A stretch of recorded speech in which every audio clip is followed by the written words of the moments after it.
Well, good afternoon, viewers and listeners. Another series in our podcast, and we've got the British Business Podcast today. We've got Allan Powell. I know you're in for an interesting conversation.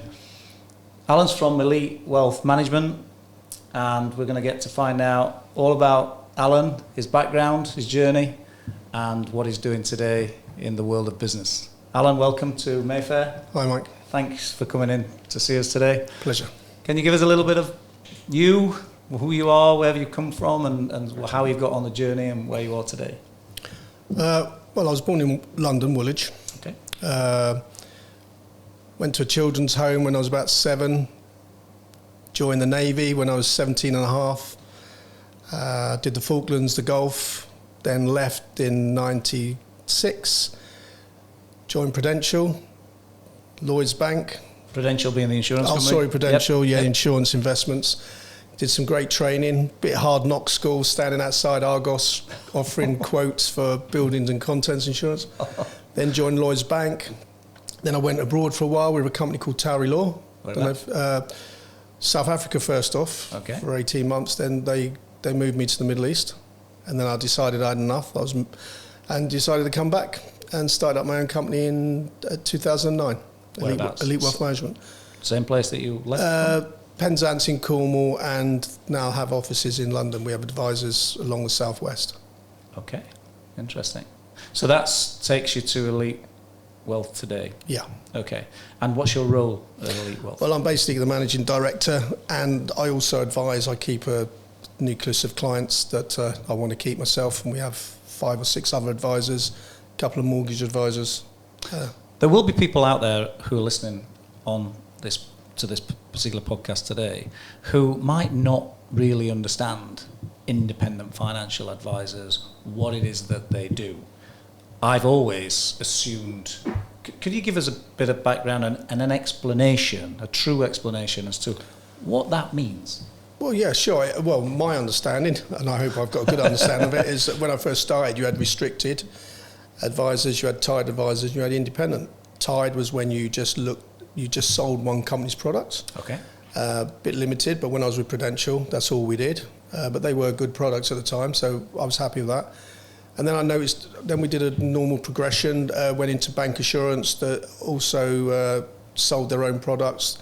And then I eventually worked for a company called Towery Law that were completely independent. And basically what independent means is that you're not tied to one particular company. We like to feel that we can offer the client the whole one-stop shop range, the whole boutique. We do research, we talk to them, and then we pick the best product to match their objectives on the day. And what area, when you say products, for what specifically are you selling and offering and advising to clients? Okay, well, we do the full spectrum. So basically, if it's for personal clients, we do life cover, protection, critical illness to protect their mortgages, their children, their loans. We also do like ISAs, investments, trust work, inheritance tax planning, retirement planning, which comes with the full scope. And then for the higher net worth, we do things like enterprise investment schemes, venture capital trusts, all things like that, where there's a lot of tax advantages for the high net worth. And then we do a lot of corporate stuff. We do a lot of employee benefits. We do directors' investments, company investments, relevant life, which is quite big at the moment for businesses, where they can pay all their life cover, and a bit of critical illness through the business. So instead of they're paying for it, the directors and their staff can do all that sort of thing. And specifically, for example, critical illness means that if the directors of the business become poorly or ill, there is some kind of financial benefit to the individual and the business, or just the individual? Well, it depends how you write it. There's a number of ways you can write the business for, because you've got like what we call key mans, we've got succession planning, we've got share purchase agreement, and now we've got relevant life, which is like a small director with his family, or for certain employees, they can take out their own little miniature death in service benefits. Whereas in the past, you used to have about 25, 30 employees plus. Okay. Now they have these little ones. And yeah, so critical illness, everyone thinks about, I need to take out protection if I die. But you've got more chance of having a critical illness now and surviving because of medical science. Okay.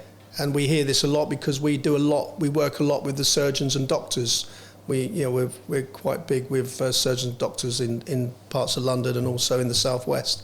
So they're quite keen on it themselves because they see it. They're working on it all the time. Heart attacks, strokes, multiple sclerosis. Even one of my own advisors' wife had a triple stroke 3 years ago. Triple stroke? Yeah, over the weekend. And, they were surprised she survived.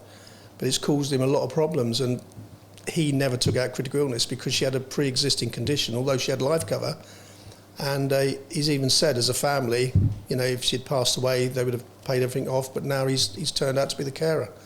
So we're sort of like letting him work part-time, if you know what I mean, just so he can keep going and pay the bills. So financially then, that's been a burden to their family because of the amount of money and time having to spend with that ill, poorly person. Yeah, of course, yeah. So that's what critical illness means. So, Yeah. so all of these things are, it's not just, we call them, or you call them, or the industry calls them financial products. Yeah, I suppose I should get away from our own industry jargon. It's sort of like financial planning. Okay. Putting the right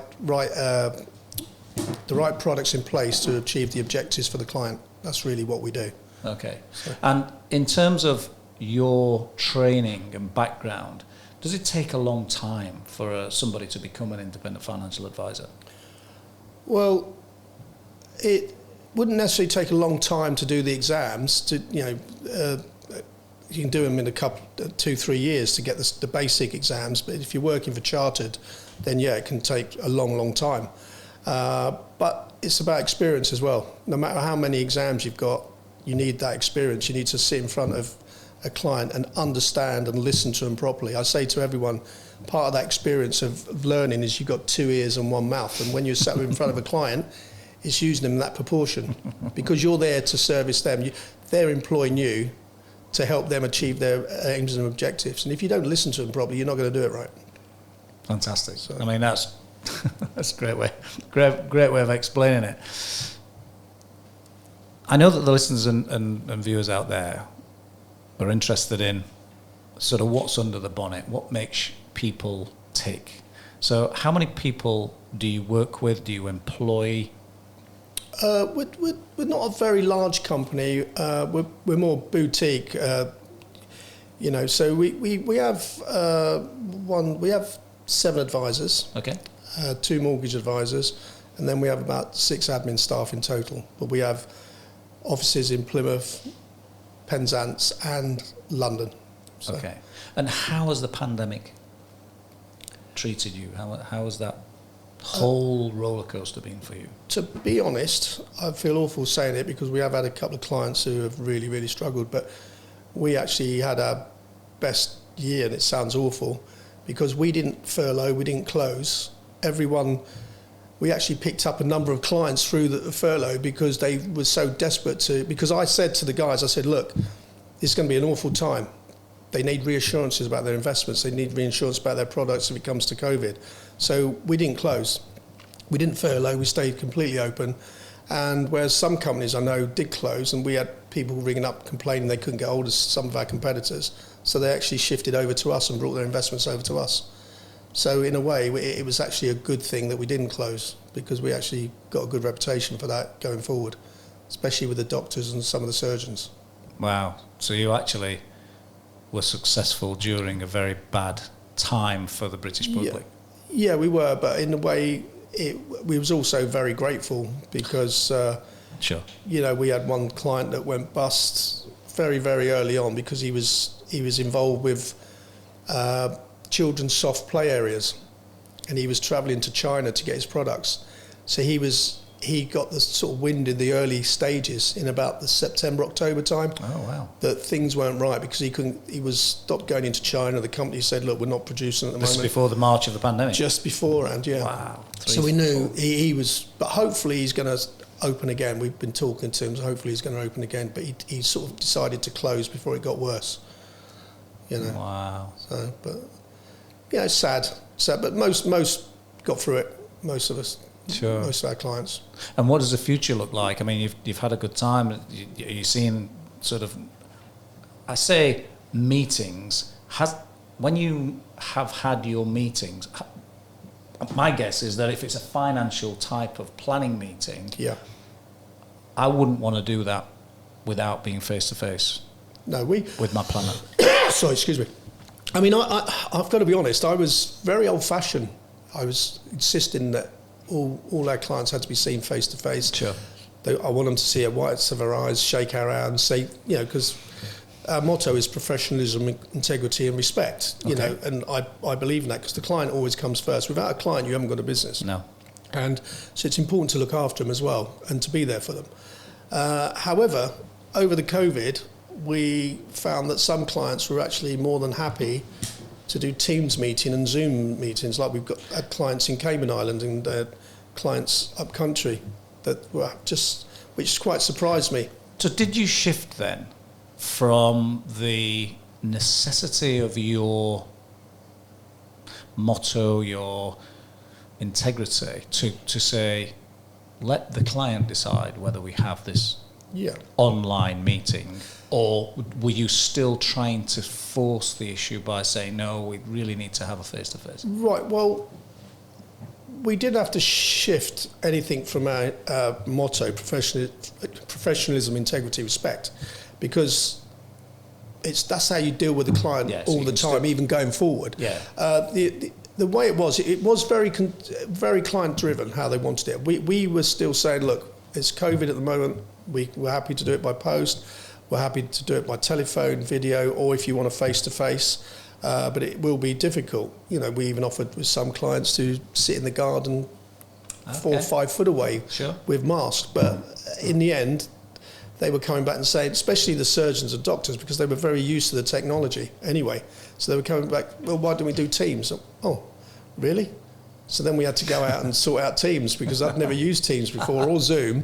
It was always in front of the client, on the phone, old school, very old school.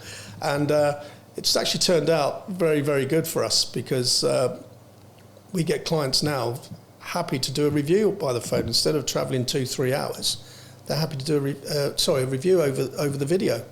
It doesn't make a lot of difference nowadays. And that was me holding me back. And we've realised it's actually opened a whole new world for us. It's amazing how many people we've interviewed on the British Business Podcast series in terms of they were forced in, the phrases, we were forced into having these online Zoom Teams type meetings when we didn't want to. We went kicking and screaming, and actually it's helped a number of areas, not just our business. It's helped the client. In a way, it's helped the environment, because we're not getting in those cars and driving to those. There is another angle, and I want to ask you this, and this is about not only your staff. I know you've not got a large number, but having one staff member is a really important thing. So it doesn't matter if you have 1 or 100 or 1,000. One of the things that we want to touch on, and we've been talking a lot about in this particular series, is about mental health and mental well-being.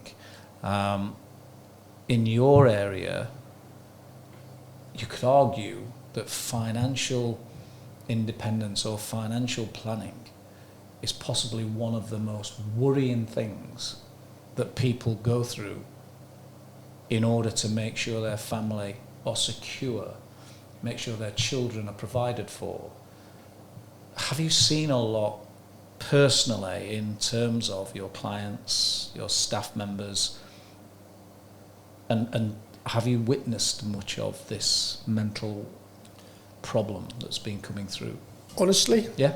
No. You haven't? I haven't. We're very quite open. My management style is very open. The door's open. People can come in. And if they've got a couple of things, if I see them upset, or I let them go home early. And my advisors, 2 of them come into the office, the others work from home. But we've got a support program in place if they have issues, but we've had nothing at all. We've had a couple of guys that have had the odd days off where they felt the strain, and we've offered them help. But I think financial advisors are a different breed, really. It's a hard industry to cut your teeth into. As I was saying to you earlier, before the cameras started rolling, when I cut my teeth on with Prudential, being, with Argos, standing outside Argos doing quotes and things, in the pouring rain. It is a different mentality compared to some industries. So as far as that, but I'm not saying there hasn't been issues with mental health. I mean, I know, for example, a couple of very large companies forcing them to go back to work from the home have had issues. As far as clients go, well, yeah, we have had a couple that have really struggled, and we've gone round and sat with them, and they've been very, very grateful. I've had bottles of whiskey sent to me. I've had bouquets of flowers. I've had hampers where they've been really, really grateful that we took the time to come and see them. And I've said, look, it's not about taking the time. It's part of our agreement that we will come and review you and see you. If you need us, we'll come and see you. Yeah, it's possibly more important. Oh, yeah, definitely. And that's why I refused us to close down. Our phones were open the whole time from 9 till 5:30. And on my business card, I've given you my business card. That's my personal mobile. I don't hide it. If clients ring me, I've had old ladies ring me on Sunday morning at 9 o'clock apologising it's Sunday, but they had some worries, and we've talked through it. Sure. That's what I offer. I can't complain. Our clients pay our bills. Our clients pay our wages. So as far as I'm concerned, we should be there for them. Yeah. We now run about 85 million under management. So we're not small fry. Sure. We're not the biggest, but we're not small fry, and we've got some cracking clients. What does that mean?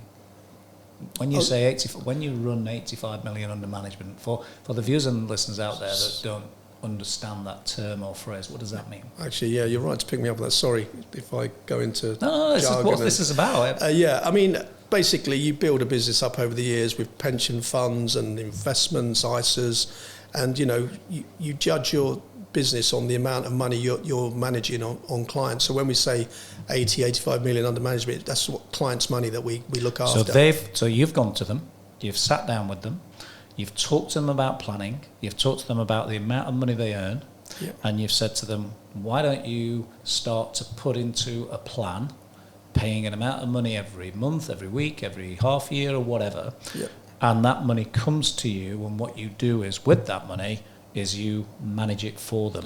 Yeah, so it's all your clients putting it into one pot, and then you manage that money. What happens with that money management? I think I should be more clear. We don't actually manage the money personally. We're more our way of being an independent financial advisor is we look at their tax position, we look at what their objectives are, what they're trying to achieve, and then we recommend companies. Okay. So, for example, to invest in. Yeah. So, for example, we had a client, a surgeon, the other day had a £96,000 tax bill. He's already maxed out on his pensions. We've already done his ISAs for him. Sorry, maxed out on his pensions. He's paid the maximum to his pension allowance what he can do per year. That he can do per year. And he's does that range for different people a different amount? No. The government has brought in a rule now that the ceiling for a pension contribution per year is £40,000. Okay. Why did they do that? Well, I don't know. I don't okay, understand. So it's one of those questions that you've got to ask the government. They're arguing that people, they don't want people to rely on the state when they retire, but the people who can afford to put more in and pay more tax than when they retire, they're being restricted. So if you got, for example, if you got a company director that is in a final salary scheme, for example, which is a good company scheme, and then there's not many of them around now because they're quite expensive to run.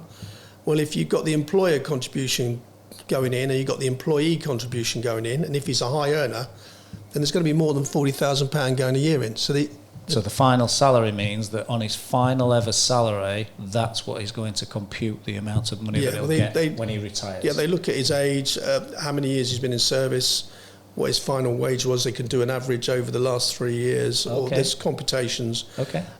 So, for example, surgeons are in a prime of the judges as well. Prime example where they're actually over contributed. By the time you look at the employer contribution, the employee contribution based on their wages, so they're getting taxed for overfunding. So they're getting tax bills. Wow. Yeah, so this is the arguments with a lot of people. So we sit down with them and we've got some ideas where they can make investments from surplus funds where they can actually claim quite a large bit of that tax back. Okay. So it's tax efficient. So tax efficient. So we look at tax efficiency, we look at retirement planning, we look at across the board for everything, for businesses and for personal. Okay, that really clears it up for me in terms of money under management. So £85 million has been given to you by the clients to invest, put it with companies who you believe, or I'm guessing a number of risk factors. I don't want to go into that, but their money is there. Yeah, we don't just put it in. We don't just put it in. I mean, we do a risk profile questionnaire. We do an assessment of their attitude towards the markets. They could come out cautious. They could come out balanced, adventurous. So we don't just say, right, Mr. So-and-so, you're going in there, aren't you? No, it's all done with agreement with the clients to match what they're trying to achieve. So it could be things like Royal London, Prudential, Liverpool Victoria, all the big companies that most people know of. And then they're fund managers. But we also have off-stream, like I said, venture capital trusts, investment enterprise schemes, all these sort of things that are available. They seem particularly technical.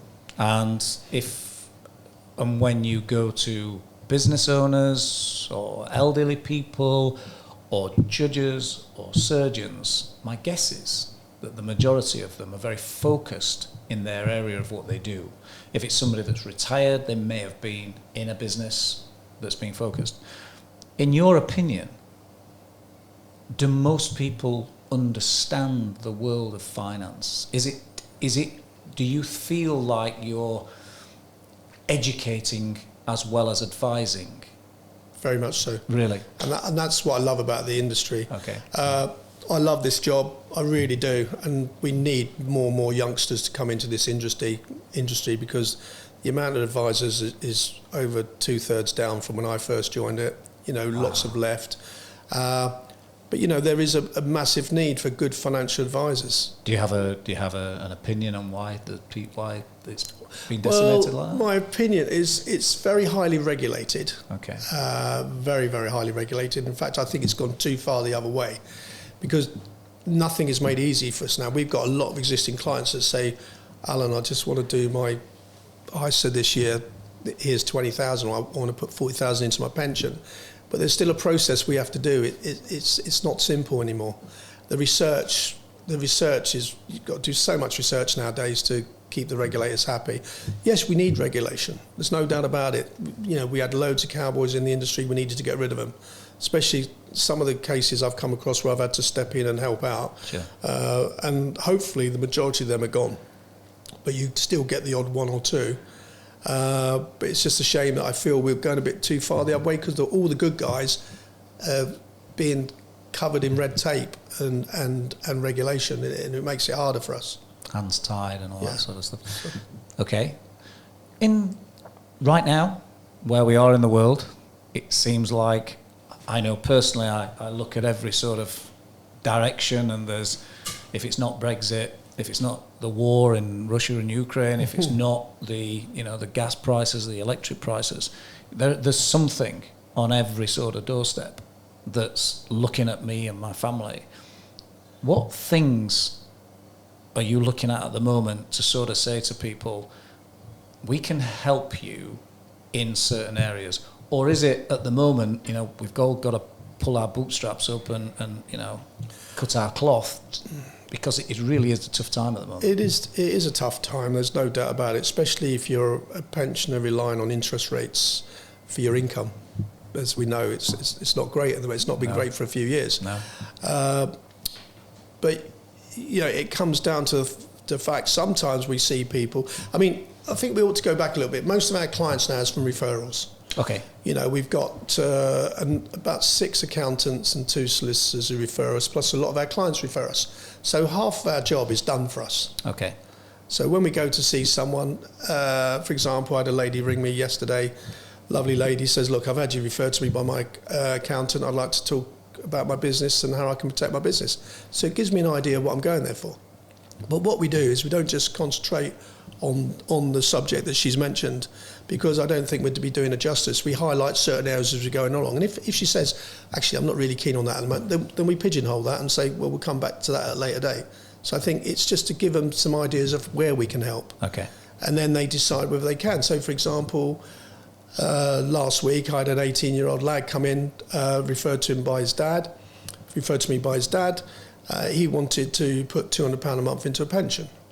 Well, by the time we finished, he was only putting £100 a month, not 200, because I said, look, you've got these other things you said you want to do. Let's just start off with 100. At least you've started it, and then we can review it on an annual basis. And he went away, and his dad called me and said, thanks for that. I didn't think about the other things he was thinking of. So, yeah, I like to think there is education, because we do talk about the markets a bit when we do the risk profile questionnaire. And we do say, we get some clients that have never invested before. Okay. And they're in the 60s and 70s. And when we ask them why, the markets, I don't understand the markets. But by the time we finish, they're happy to put their toe in just to see how they get on. And many of them have actually enjoyed a lot. I mean, okay, the last 6 months has been a bit of a nightmare, but it's starting to recover. Can you explain that? And because that's going to be really interesting for our... Yeah, I mean, I was just reading today, inflation has now gone up from 7% to 9%. Wow. And I was at a fund managers meeting I'll say the name, Brew & Dolphin. We got a lot of money with them, very good investment company. As well as a number we use. We use 4 or 5, so we don't. But it just happened to be this fund manager I was talking to, and they seem to think that the inflation will peak around about 10% over the next year, and then come down quite good. But looking at today, energy prices are up 54%, which is going to increase the average household by about £700 a year, which is a big hit for people. Inflation is now 9%, but it's all driven by high cost of energy, which is also production cost of food and other utilities have gone up. The war with Ukraine and Russia, there's a lot of uncertainty. However, from the knee-jerk reaction we had when the war first started, it's now starting to settle down. You had that big rush of prices with the energy costs, and the stocks went really high. But that's now come down and starting to settle. So it's starting to level off. Fund managers are sort of getting used to now with technology of being able to react a lot quicker. So although the markets have gone down with us, well, when I say the markets, the FTSE was quite positive last week compared to the other indices over the world. But in general, we're stabilising, and there is a positive view for after sort of the next 6 to 12 months. Most of them are saying, let's sit tight, let's hold. But the future is rosy. If we've got people out there who are business owners and controllers, and they're looking at their businesses today, whether they're doing well, whether they're not doing so well, whether they're averaging out, is there any information or advice that you would give them in terms of holding or looking to the future or sitting tight, or is there anything like that you can just give those few nuggets to that would help them? Like I say to my existing clients, if they're already invested in pensions or if they're already invested in ISAs or company investments, the best thing to do is not to just sell when the markets are down. Sit and wait, hold, because they've already had the charges, the investment costs, and just wait. Let the fund managers do their job. That's what they're paid to do, and we review the fund managers as long as they're performing. Otherwise, we sack them and we move them to we do the research and move them to other companies. But this knee-jerk reaction to get out is not the right thing to do, not in my opinion. Is that seen as panic by you?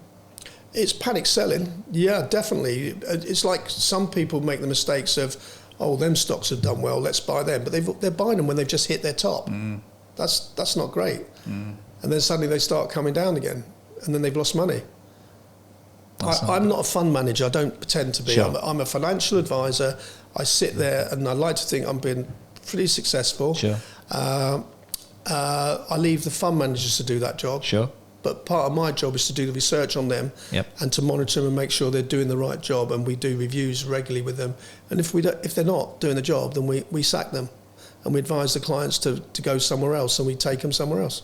So we're not going to sit on our laurels and think, okay, we're going to put them there and not do anything about it, because that's not good for the client. So we monitor them and make sure, and it keeps them on their toes and make sure they're doing it right. And rightly so. Yeah. So how old are you, Alan? Do you mind me asking? Oh, I've just turned 61. Okay. And I don't feel 61. I've been told I'm a big kid at heart.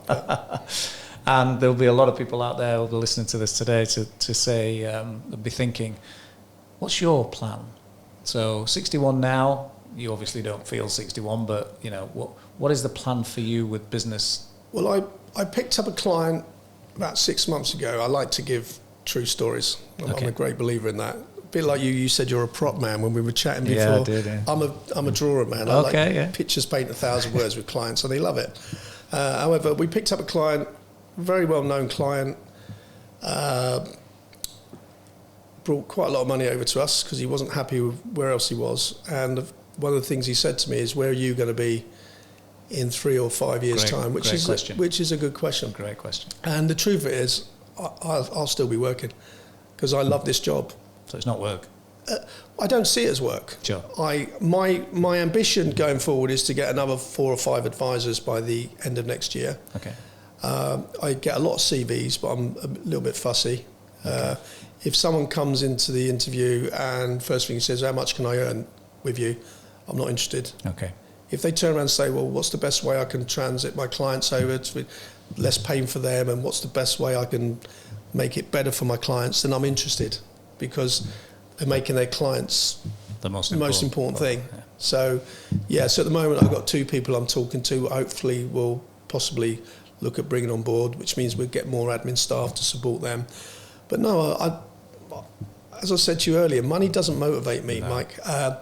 What motivates me is being liked by my clients and for them to see me that I've been successful for them. That's the most important thing. My guess is that one of the most probably satisfying things for you is, and it's difficult to share the emotion, I guess, is in times of need, in the times Definitely. Where it's really bad for the client, but you know that then the plans that you put in place years before have now come through, and you helped with that, and that's got to be satisfying, but there's not a lot of sort of shouting from the rooftops because it's a bad time for the client. Definitely. I mean, the worst thing about this business is when it's sort of like a weird situation, because the worst thing is when you hear that a client has passed away, but then the good thing is where they've taken your advice and you go around with a check for the wife and the kids. Do you understand where I'm coming from there? I do. It's a horrible feeling, and you've got to work it out for them. But then you go round then, and then after the pain has settled, they ring you up and say thank you very much. Sure. I mean, another one last year, good client of mine on the Isles of Scilly, has been a client of mine for like 8 years, rung me up and said, Alan, I'd like to do some inheritance tax planning now because I've just been told I've got cancer and they've given me 5 years. So we said, okay. So him and his wife, we did a bit of tax planning with a product called Business Relief.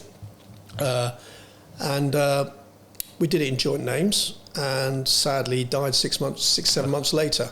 But his son was so grateful because it was already in place for his mum. She still has access, but it's out. As long as she survives for the next 14 months, it'll be out of the estate. But that's what he wanted. That's what he wanted for her. Sure.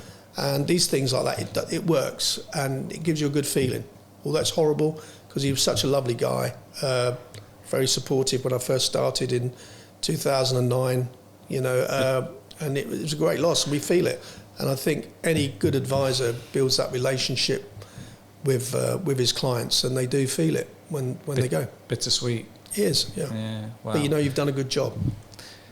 Unfortunately, I think we might be there in terms of time. It's just gone so fast. Yeah.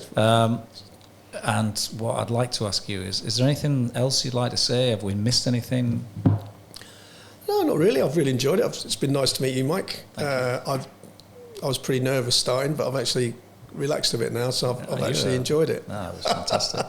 It's been great to get an insight into a world where most people, I think, worry about money.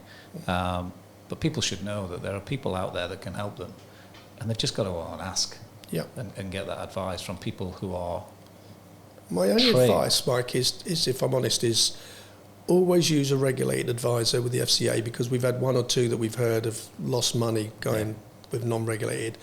But also, at the same time, ask around. Ask people, who do you use? Don't be shy. to ask, because you don't have to say what you want to talk to them about. No, sure. But referrals will be the best thing. You know, there's other guys like me in other towns who are just as good, just as efficient, who can do a good job. Brilliant. And that's what we want. We want an industry where everyone does a good job. Fantastic. Alan, thanks again. And the day comes to a close at the British Business Podcast series. And until next time,